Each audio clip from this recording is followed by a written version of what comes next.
Hi everyone, it's Rain. Konnichiwa, Rain です.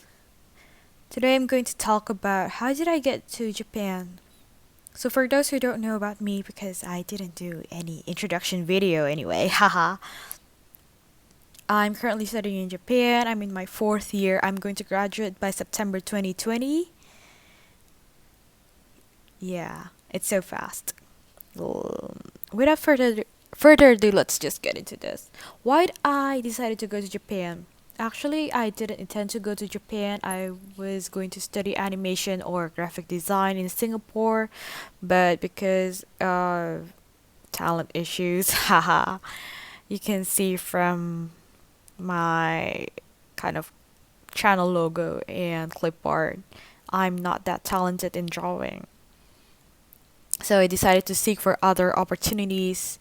For instance, one of them is in Japan, and I also looked at some other programs in other universities in Singapore and Australia, but somehow I landed into an offer in Japan. And my second point, it's more to yeah, it's really second point. Quite a lot of people asked me, how did I get my university information? The answer is go to Japan educational fair held by Japan's embassy. That's it. That's the only way for you to get the information. I went to one back in 2015, I think. It has been years, my friends. And there I found a lot of language schools, vocational schools, and universities. So for those who don't know, language schools is basically language schools. You learn Japanese. Vocational school, you don't get a bachelor's degree. That's what I know. Correct me if I'm wrong because I'm not enrolled in any vocational school. And third is normal university. So it's a normal university, like the ones.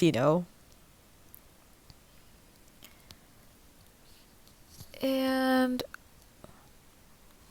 what should you prepare for university admission?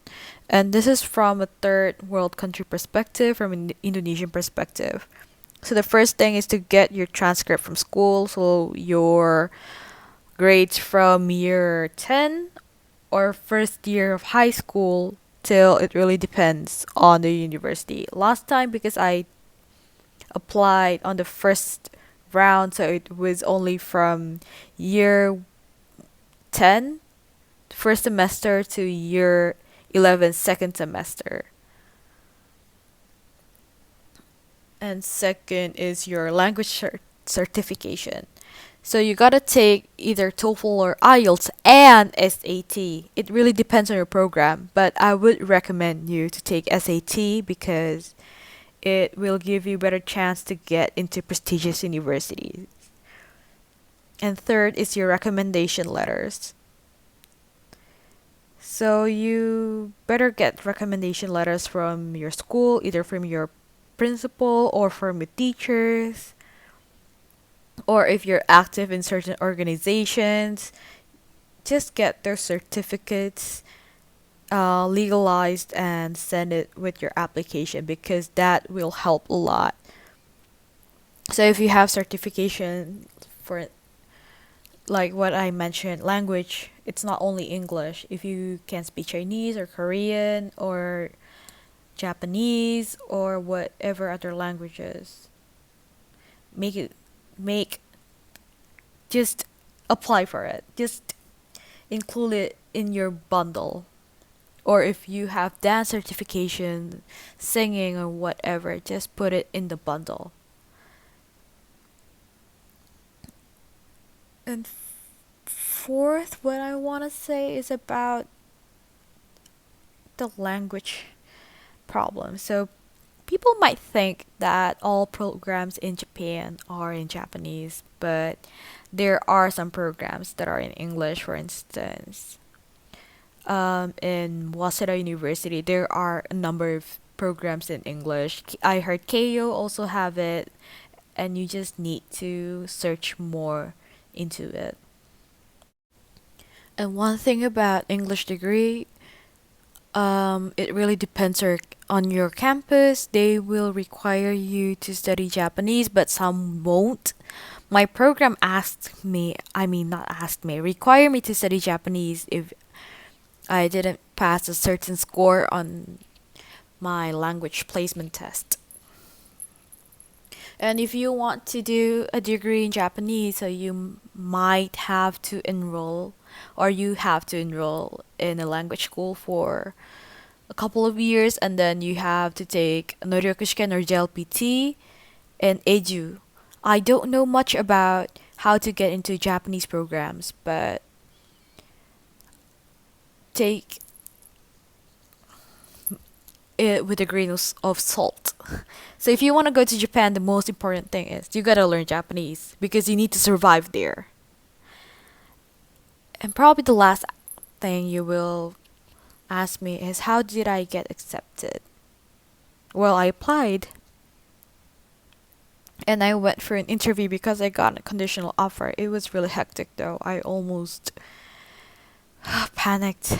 I was panicking so hard internally. I didn't know what just happened during the interview. It was really scary, but it was pretty fine.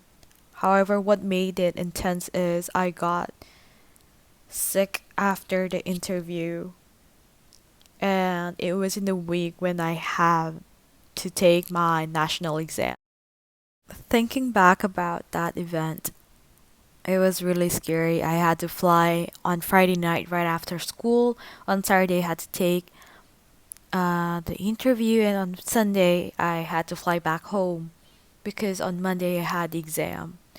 So if you don't know what exam that I'm talking is, after 3 years in high school, you had to take this exam to graduate from high school, and it's really important.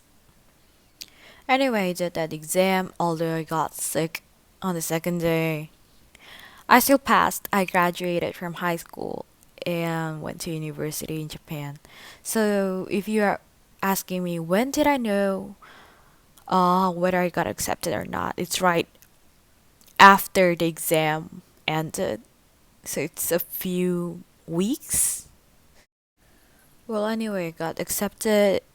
I paid for the entrance fee and whatnot, and that's how I got accepted to my current university where I'm going to graduate. It's a really long story. I can't believe you guys stayed with me watching this. It's more to listening to this podcast, and I really thank you for that. I wonder if you guys are interested in the story why I changed my major from business to liberal arts, and I felt that that one is better to separate that video later on if you guys want to hear about it. Well, thank you for listening to me, everyone. Make sure you hit that like button and the subscribe button. And don't forget to follow all of my social medias on Twitter and Instagram. And don't forget to share this video for those who really need information about how to go. It's really how to go to Japan, how to study in Japan if they really want it. Well, thank you, and I will see you on the next video. Bye bye.